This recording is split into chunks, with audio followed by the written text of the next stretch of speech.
My name is Waleto Gebre. I have lived in Harar for the last 10 years. Ever since I was a little girl, my dream was to become a famous movie actress. I never miss any film being premiered in the city. I look at the actresses on the billboards and think that it could be me. But what I really do is sell chat in the Makonnen Square in Harar.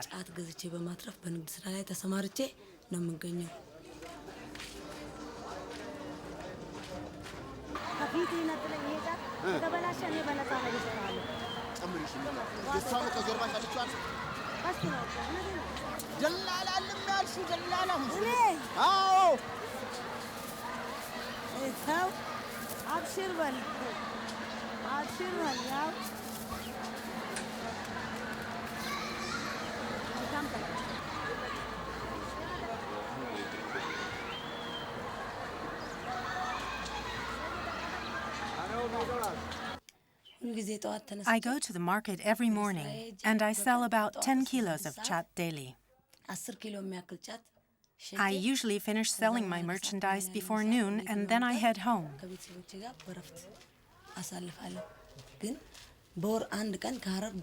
Once a month I travel by train to Djibouti to sell large quantities there.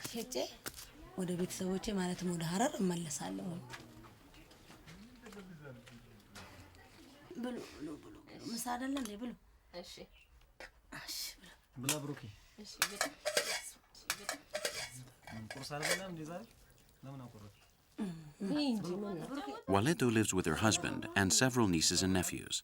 She doesn't have any children of her own. Her husband is a police officer and earns about $100 a month.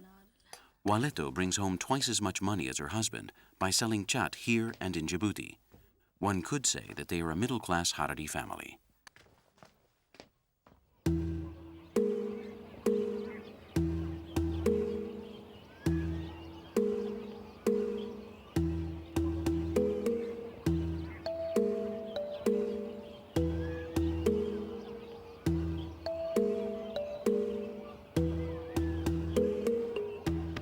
Ethiopia is a Christian island surrounded by a sea of Muslim countries. Harar is an island within this island, a Muslim city buried deep in the heart of Ethiopian Christianity.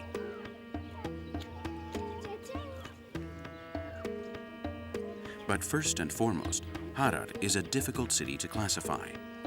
It is the fourth holy city of Islam and houses almost 100 mosques within its walls, the largest concentration per square kilometer in the world.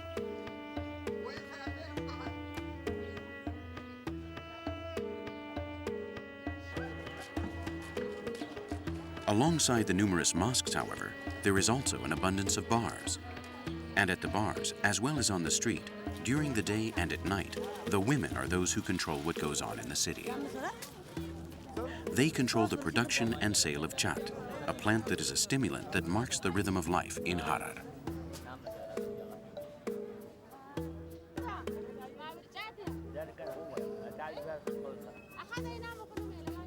According to local journalists, the first women's association in Ethiopia was established in Harar. Today, there are more than 50 professional women's associations in Harar, which have created a mutual help network around which economic, political, and social activities revolve.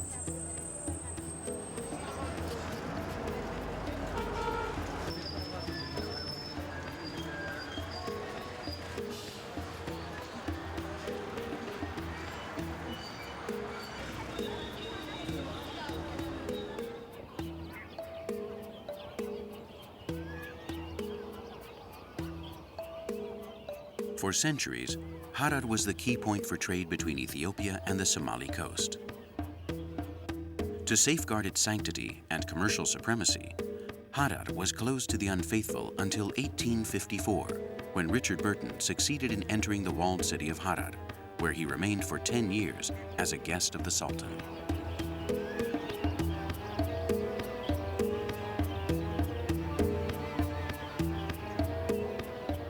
There existed a curse which said that the power of the city would begin to decline upon the arrival of the first Westerner. Coincidence or not, from that moment on, a slow decline began.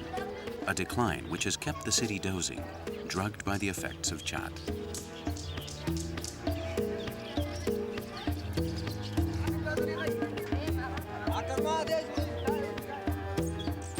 At the same time, Harar is a devoted, ancient, and sensuous city.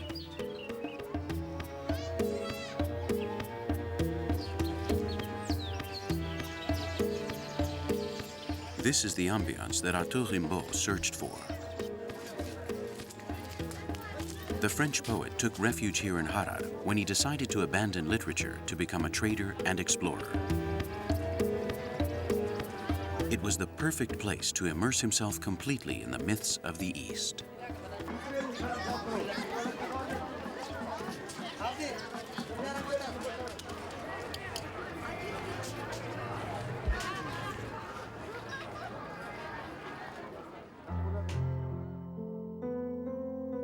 Rimbaud was a genius who said everything he had to say before the age of 20. Then he abandoned poetry and the literary life of Paris to embark upon an African adventure. He was disillusioned with the world and with himself, with the vulgarity that surrounded him in Europe at that time. His rejection became an escape, a contradiction. He was a rebel who wanted to battle despair with the search for the extreme. In November of 1880, Rimbaud left Aden and crossed the Red Sea to Zayla, traveled the road through the Somali desert for 20 days, and entered Harar in order to take over the trade office of Aden. He arrived with the hope of striking it rich in a very short time. He lived in this house that is today a bar located in the heart of the city.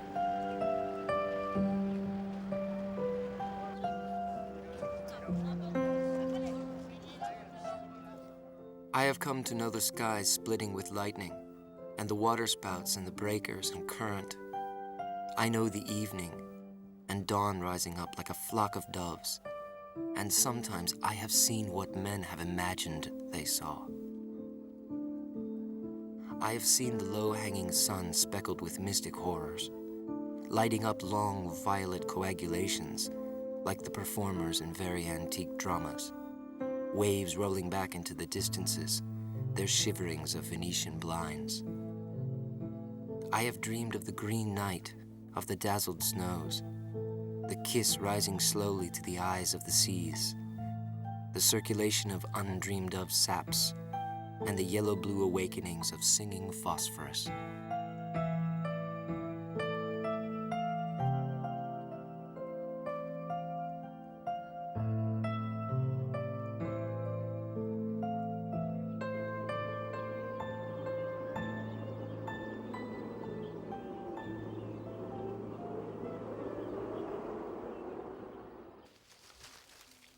Chat is a cultural stimulant. It's very unusual for someone to take it alone, since it is essentially a social drug. It gives one energy and improves one's memory, but it also produces depression, insomnia, and sexual impotence. It's taken with the family, at weddings, and at religious events, and at town council meetings.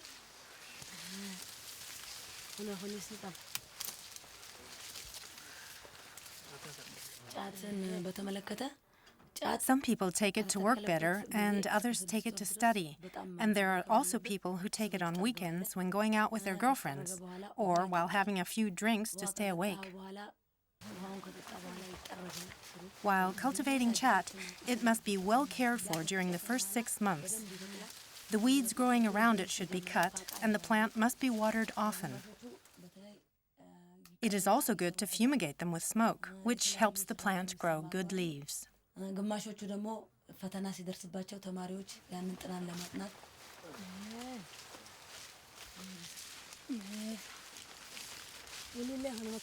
The tree normally grows only between 1,000 and 2,000 meters above sea level, only where there is no frost and a sufficient supply of water. The mountains of Harar and its surroundings offer the best chat in the world. It's consumed in Somalia, Djibouti, and Yemen, and it is even exported to the United States and England, where it is legal to consume it. Several tons of khat leave these lands every day and are distributed throughout the world. It must get to its destination quickly, however, because in barely 3 days the plant loses its narcotic properties and becomes useless.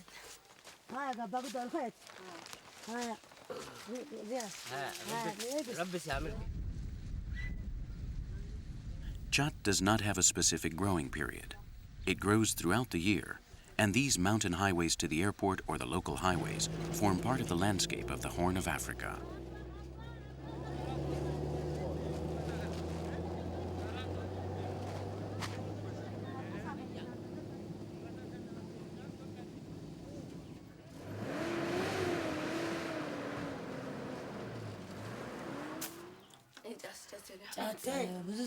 Khat has a long history. It has been consumed here for centuries. When there is a Muslim wedding, for example, everyone comes together to enjoy khat, and then they carry out all the other traditional rites. The Czechs, the religious leaders, also consume khat and then read the Quran. There are some who consume khat since they have nothing else to do. They just spend the day high on this plant. Women also like to enjoy khat. My friends and I get together at one of our homes once a week, and we talk while we eat khat.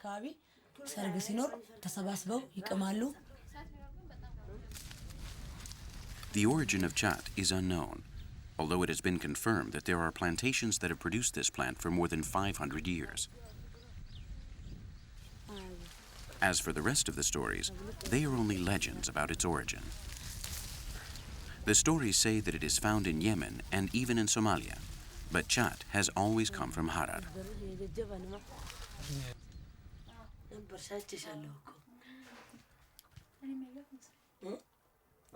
Less khat was eaten in the past than today.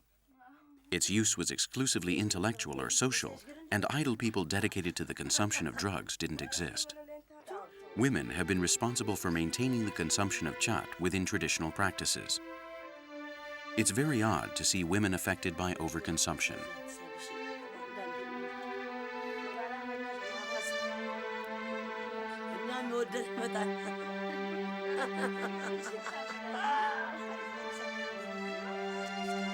But now I, a boat lost under the hair of coves, hurled by the hurricane into the birdless ether.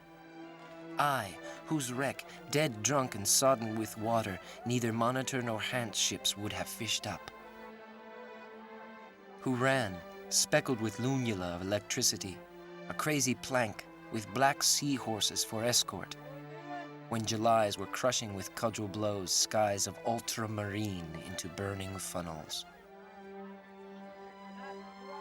I, who trembled, to feel at 50 leagues distance the groans of behemoths rutting, and of the dense maelstroms, eternal spinner of blues immobilities, I longed for Europe with its aged old parapets.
Christians have always considered khat to be a Muslim vice. One of the oldest references to khat in Ethiopia forms part of the threat by a 14th century Muslim king who wanted to plant khat in the capital of the Christian king. This is how the traveler Richard Burton described the sensations of silent contemplation that he enjoyed during these evenings of Eastern ecstasy. It is the satisfying delivery to the existence of animals, the passive pleasure of the mere senses, the pleasurable weakness, the dreamy tranquility, the building of castles in the air. In the East, man is satisfied with resting in the shade, happy alongside the bank of a sparkling river or the freshness of the protection of a perfumed tree, smoking a pipe or sipping a cup of coffee. But above all, by disturbing the mind and body the least amount possible. The problem being conversation, the dissatisfactions that memory can cause, and the vanity of thought, the most unpleasant interruptions.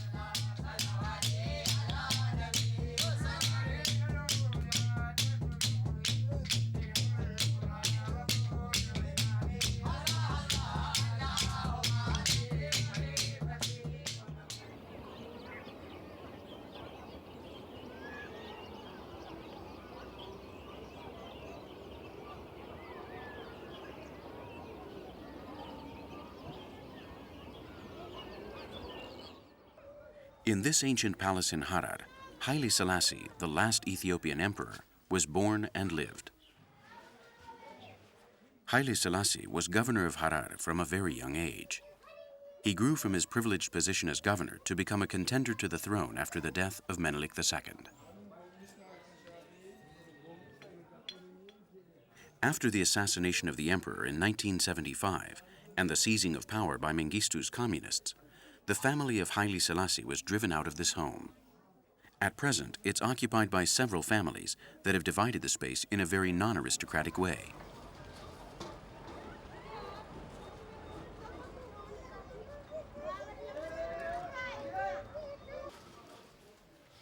A naturist doctor, Saik Jadyi, has his clinic on the bottom floor and claims that he cures cancer and diabetes, as well as other less serious illnesses like diarrhea or the evil eye.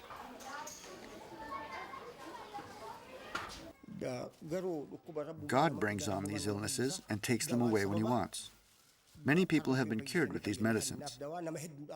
For example, those who have swollen feet or a swollen neck, and women with chest problems. Even the Ministry of Public Health has tried my medicines and accepts them. I have cured many people.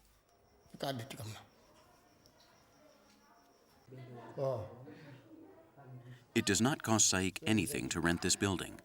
His consultations are free, and the local government has ceded the house to him in exchange for the services that he offers the community.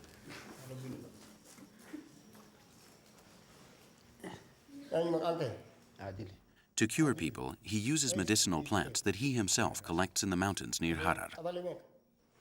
He is one of the last heirs to a tradition of natural medicine that goes far beyond what historians are able to remember.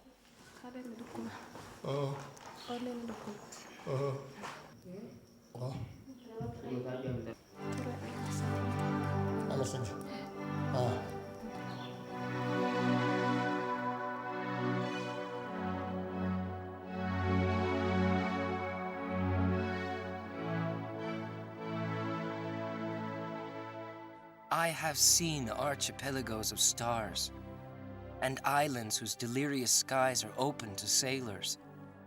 Do you sleep? Are you exiled in those bottomless nights, million golden birds, O life force of the future? But truly, I have wept too much. The dawns are heartbreaking, every moon is atrocious, and every sun bitter. Sharp love has swollen me up with heady languors. Oh, let my keel split. Oh, let me sink to the bottom.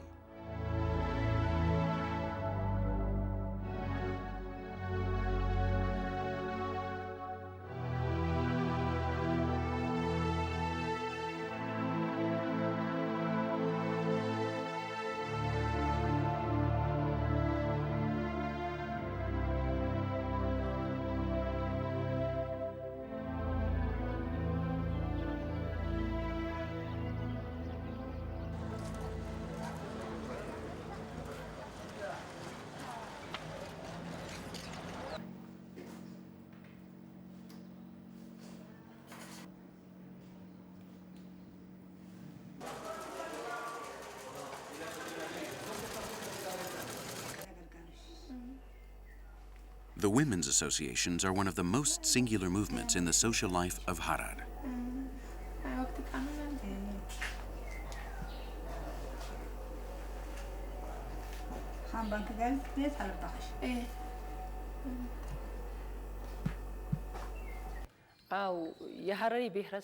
The Harari population has been associated with different organizations. Little girls are taught the Quran starting at a very early age. Then, when they are old enough, they form associations that are called low associations, which are second-level groups. From there, they move on to the highest level called afocha.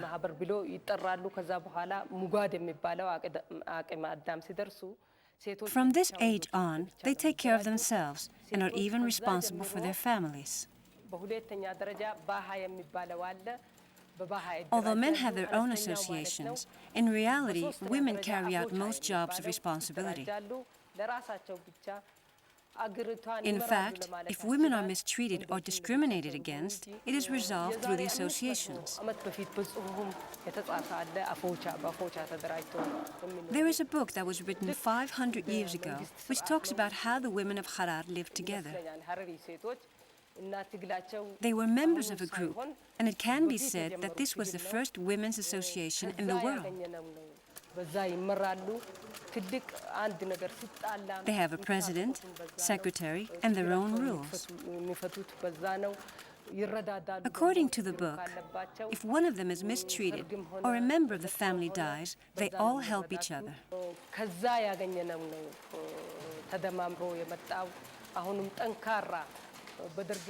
What I want to say is, the struggle of Harari women began a long time ago, and there were even some women that reigned on the throne.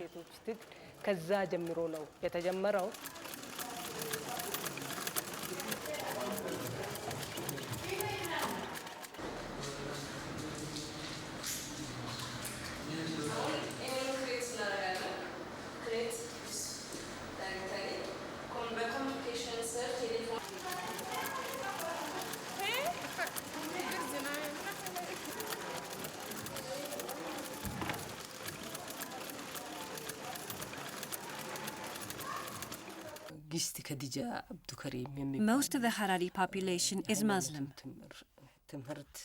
But here Islam is conceived as the Prophet really wanted, including equality between men and women.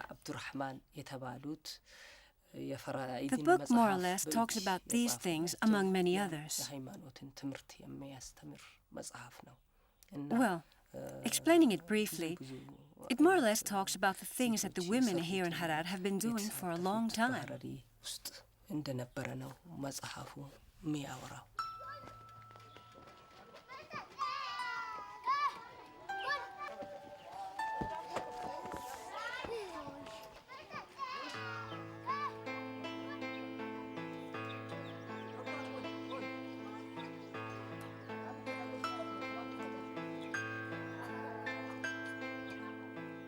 Sophie emigrated to Djibouti a few years ago to work as a prostitute.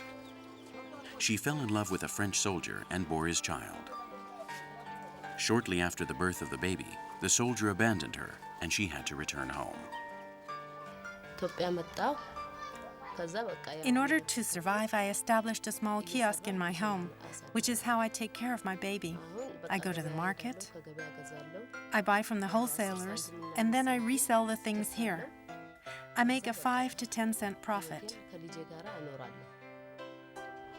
With this money, I can make a living for my child and myself. Well, I live this way and have never returned to Djibouti. He has not returned either. He told me that he was going to take me with him, but I never heard from him again. He once sent me a letter, but I burned it. My son always asks about his father. Every time he sees a white man, he asks me, "Where is my father?" And he asks me if I gave birth without a father. It bothers me. But his father is in his country. Where am I going to find him? I tell him that he is in France and that someday he will come to get him. But since he does not understand, he's always crying. And when I see him cry, I also start to think of him, and I feel very bad. When he is older, I want him to know about his family. I want him to meet his father. My son is not easy. He has a strong character. He is not like a normal child here in Ethiopia. I have no family here. I'm alone. In other words, I have no one to help me. I'm trying to move on by myself. A fatherless child is very difficult. He's always thinking about him. And when he sees an airplane, he says his father's up there.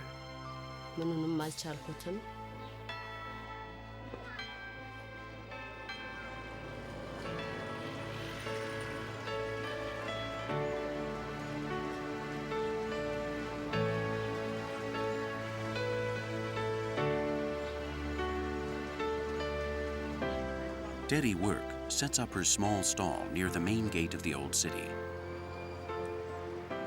She has dedicated herself to writing love letters and poems for over 10 years.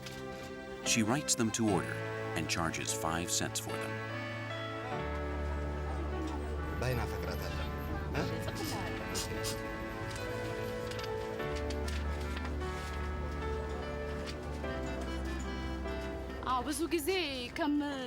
When I have time, I read a lot at home as well as here.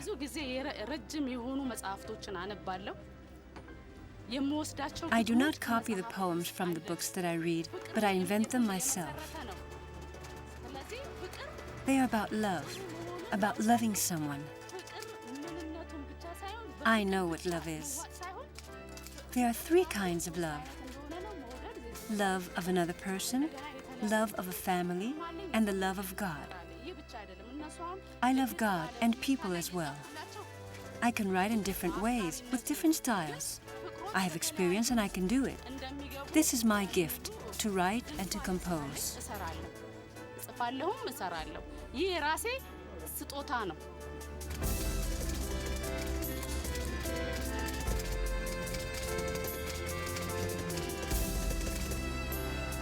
የፍቅርን ነገር ታውቂዋለሽ።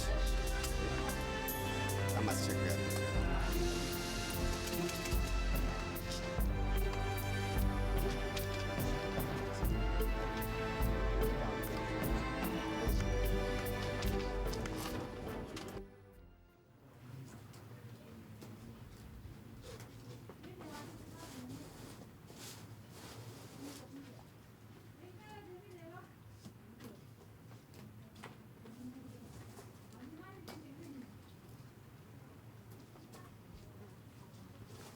Calligraphy is one of the oldest arts in the city of Harar,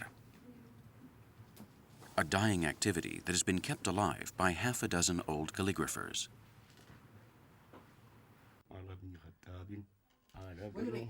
Arabic script was considered poor before the arrival of Islam.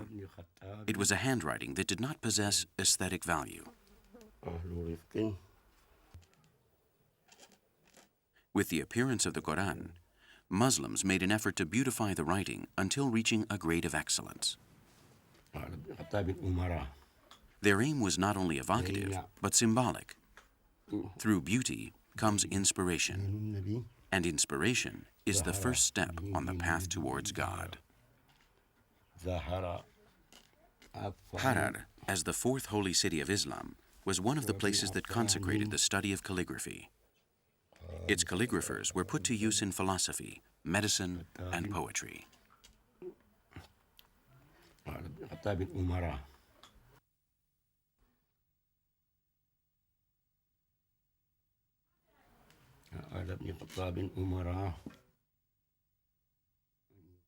Dear Mother, I count on not staying here much longer.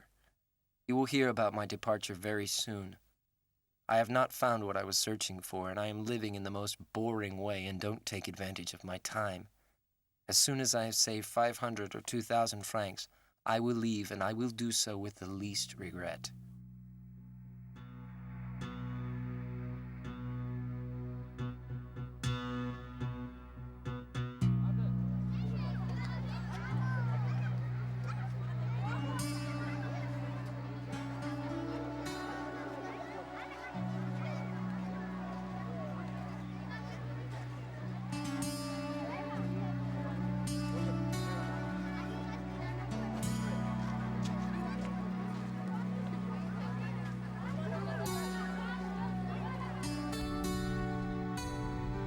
When Richard Burton crossed this territory and entered Harar, the area was already depressed.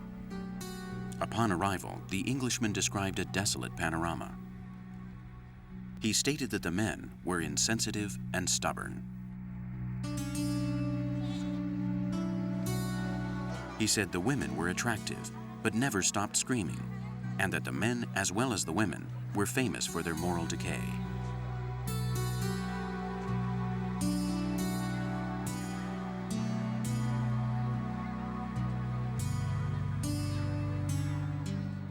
The Englishman broke the Victorian taboos about sexuality and spiked his travel stories with detailed descriptions about the erotic pleasures of Eastern men and women, about sensuality and the techniques of ecstasy. At that time, as today, desire walked around the Harar market with discretion, swathed in exchanged glances or protected by powerful steps which mark the territory.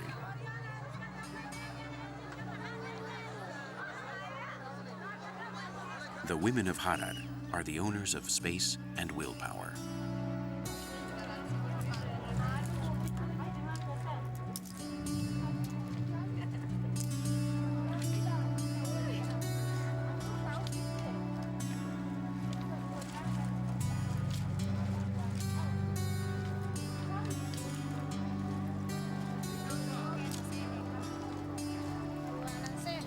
Fatia, Sadiba, and Kadija are three Oromo women who earn their living selling wood at the market. Every day, laden with wood, they walk the 10 kilometers that separate Harar from their town.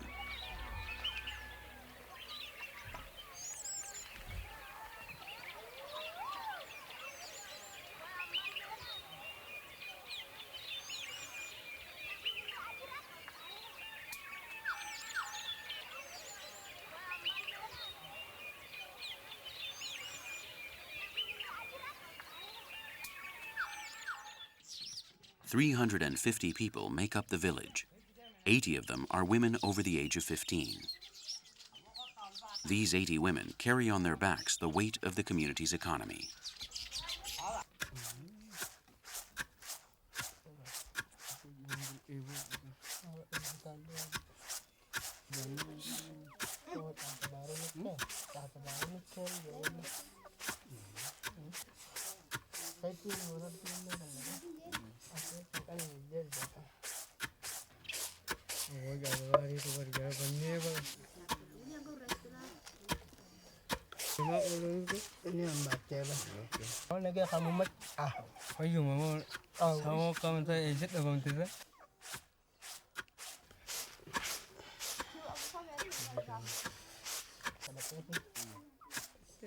My name is Fatia Humar. My life begins very early in the morning. I make lunch, and then I go to the river for water. I make some tea, I breastfeed my baby, and I leave for the fields to work. I collect wood or work on the farm, depending on the time of the year. When I finish, I go to Harar. It takes me about 2 hours to get there. If I sell the wood, I buy food. If I don't, I carry the wood back home.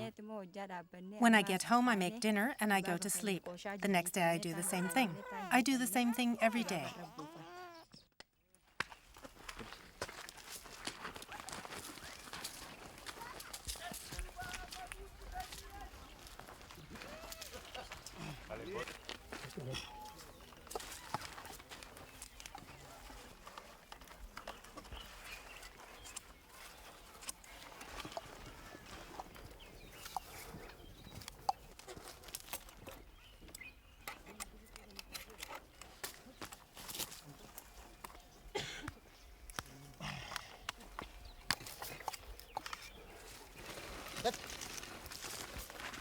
The men spend the day consuming khat and preparing the lands for sowing or harvesting.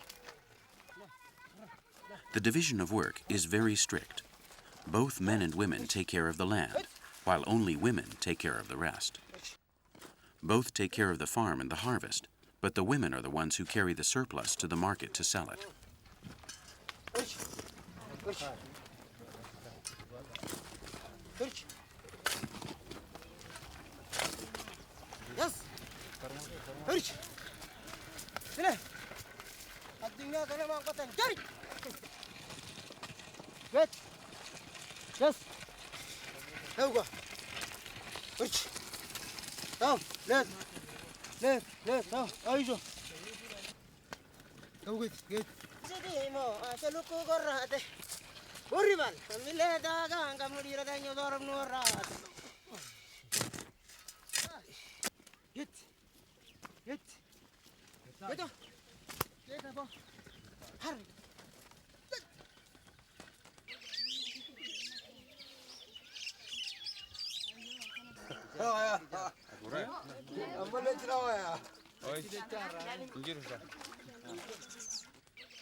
Sadiba is building a new home.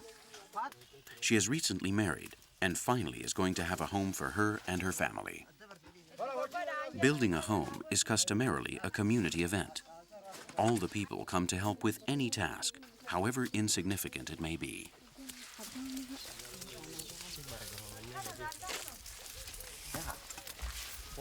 When someone builds a home, everyone helps. Some cut wood, others go for water, and others do the cooking.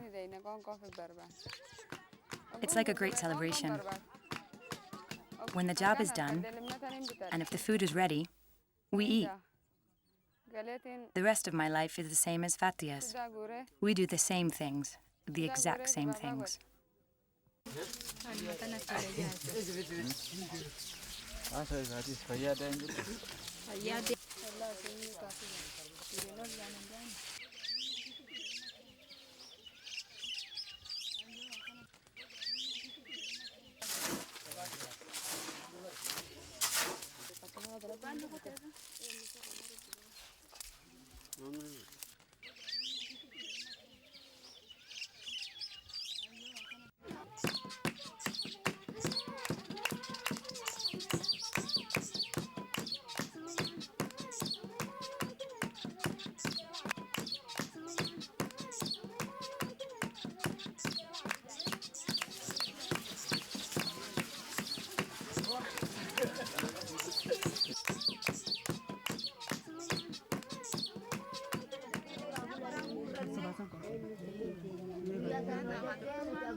The community is governed by a board made up of 2 men and 2 women who meet periodically. At the same time, the women have their own debate institution in which the 80 adult women participate.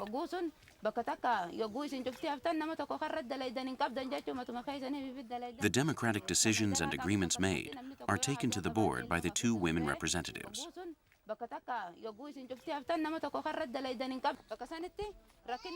If you say that you cannot attend, you can send a member of the family. However, if one of you is presented with a problem, do you think you could resolve it alone? I don't think so. That is why I tell you that it is very important to join together. Because if each of us were to do things on our own, we would never resolve the problems that we have.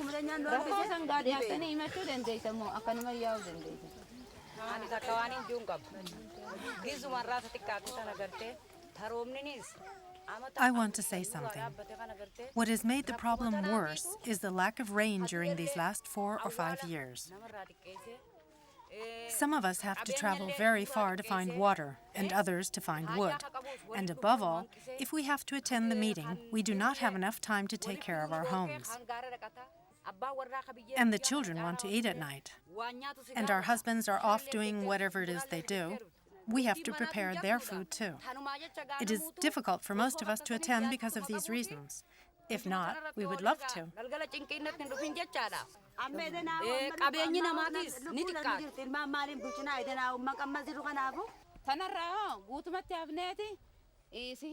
Yes, but I did not say that you don't come because you don't want to. I understand that if you don't come, it is because you have problems. What I say is that when we call you to come to the meeting, if we all come and we talk about our problems, we can solve them together.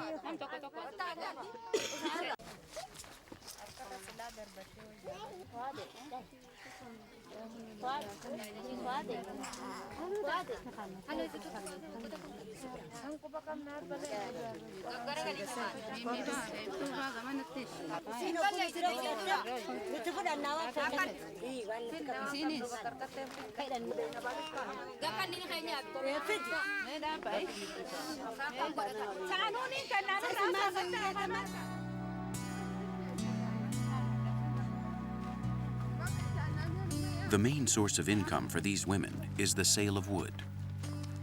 They go to the mountains every day. They cut it and pile it up, and they carry it to the market according to their needs.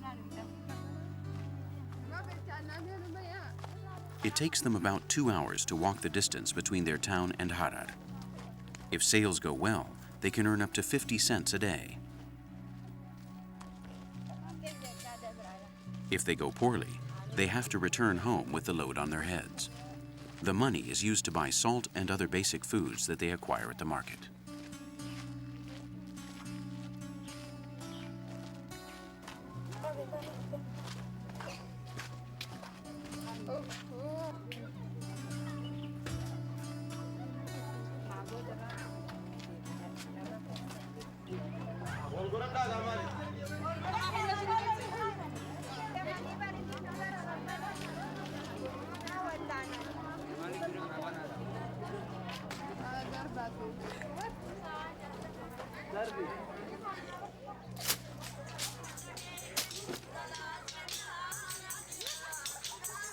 Harar is not only a Muslim island in the center of a Christian ocean, but it is a kind of city, a cultural state, a universe of particular customs and ways.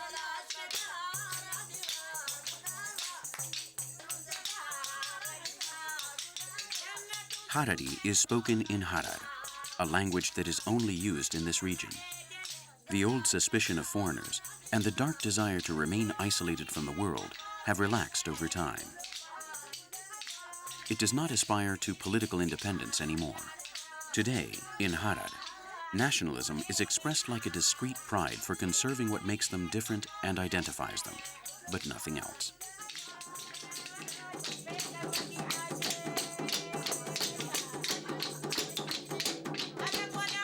Weddings have always been one of the opportune moments to express this culture. In his stories, Burton wrote about how rich Harari men liked to marry very fat women, and that sometimes they had problems on their wedding night since they weren't able to locate the right spot. That's why there are so many cushions in the Harari home, because the cushion is used to raise the wife's buttocks to facilitate the husband's job.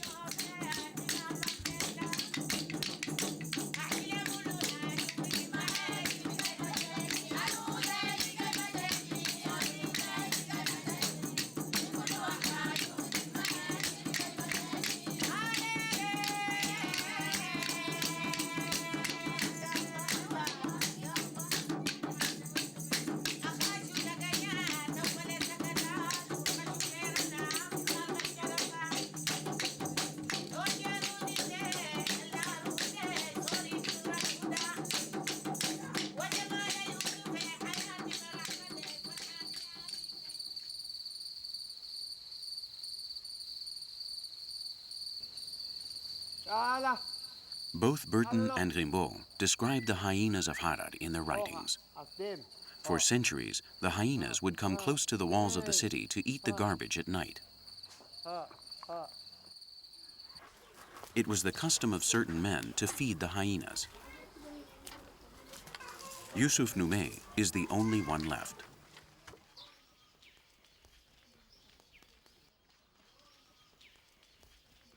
Every day, he collects the remains of the unusable meat and bones from the slaughterhouse.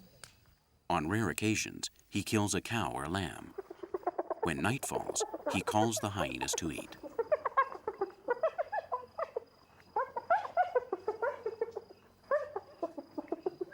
He knows them by name, and they come like trained dogs when they hear him call.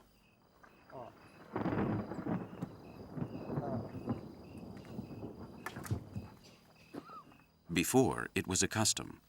Today, it is a show that Yusuf repeats every night for the tourists who visit the city of Harar.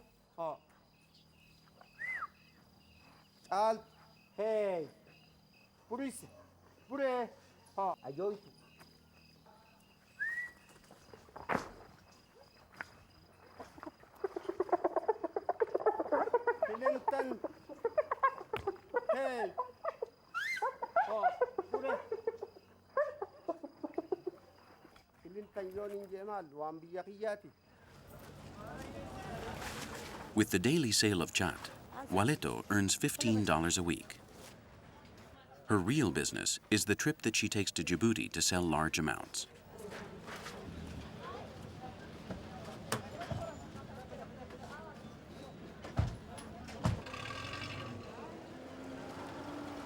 To do so, she has to travel by truck to Diredawa, the new financial capital of the region. There, she must wait until the gates of the station are opened in order to take the train that travels only 3 days a week between Addis Ababa and Djibouti.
The train is the economic engine of eastern Ethiopia, and the train was also the cause of the definitive decline of Harar.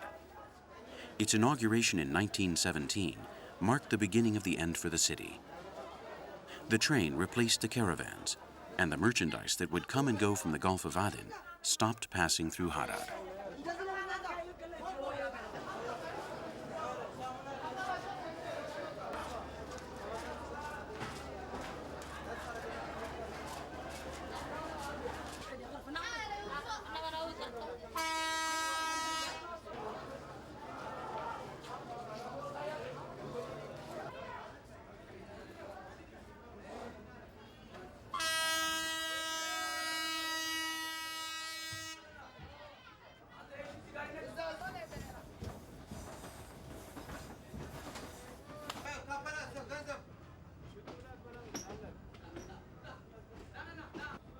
The cars are mainly filled with people traveling to Djibouti for the same reasons as Waleto.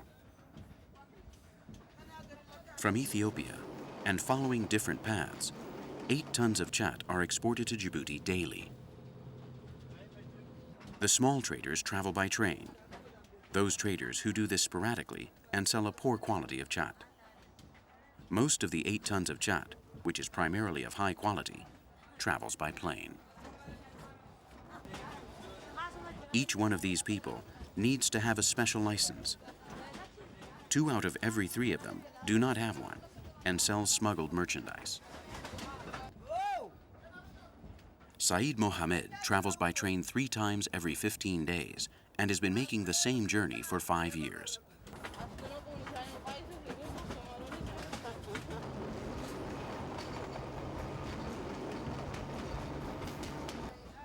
He takes 9 kilos of chat to Djibouti. On his way back, he smuggles clothes and electronic devices. Half of his earnings are used to bribe the customs officers. Sometimes they confiscate his merchandise anyway, and he loses everything. Asha Adi sells cabbage, onions, chili, potatoes, and chat. She has a license to sell everything except for the chat, which she hides among the vegetables.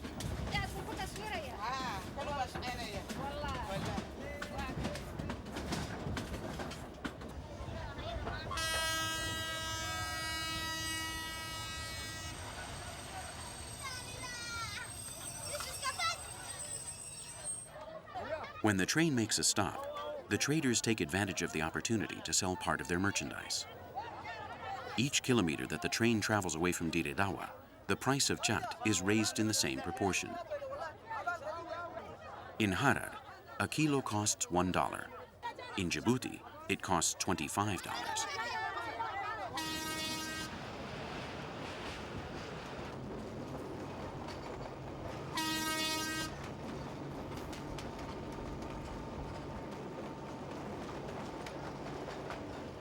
The construction of the railroad from Djibouti to Addis Ababa was marked by disaster since its beginnings in 1897. Menelik II wanted to modernize Ethiopia, and this train line was the symbol of modernity.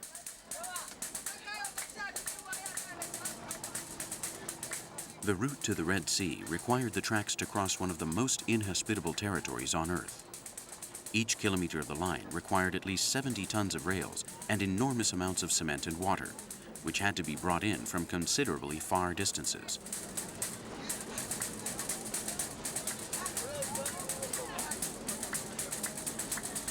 If the workers survived the heat, it was quite probable that they would die shot to death by armed band members of the Isa tribe, who were fiercely against the project.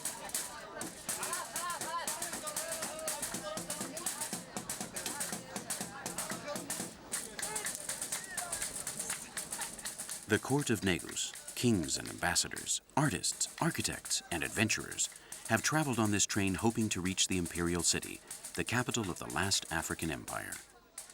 But today, it bears smugglers and traders like Waleto. It lacks aristocratic glamour. Nothing remains of its ancient splendor except the scorching heat of the rails and the slow beat of the rhythm of the crickets.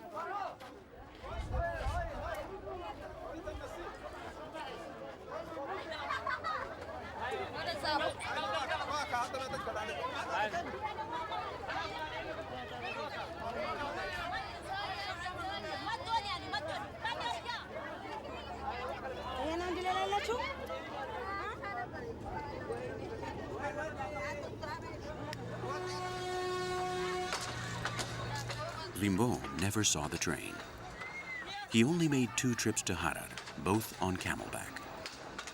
His last trip was made on a litter when he was sick with syphilis.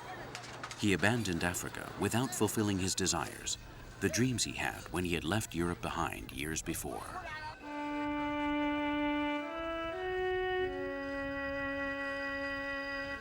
Perhaps the day will arrive when I can peacefully drink in some old city where I will die much happier.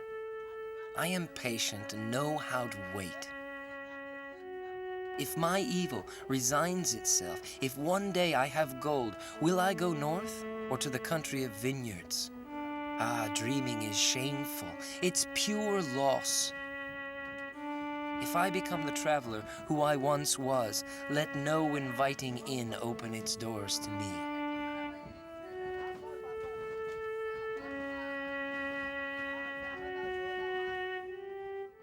Now I am accursed. The motherland appalls me, while the best thing is to sleep drunk on the sand.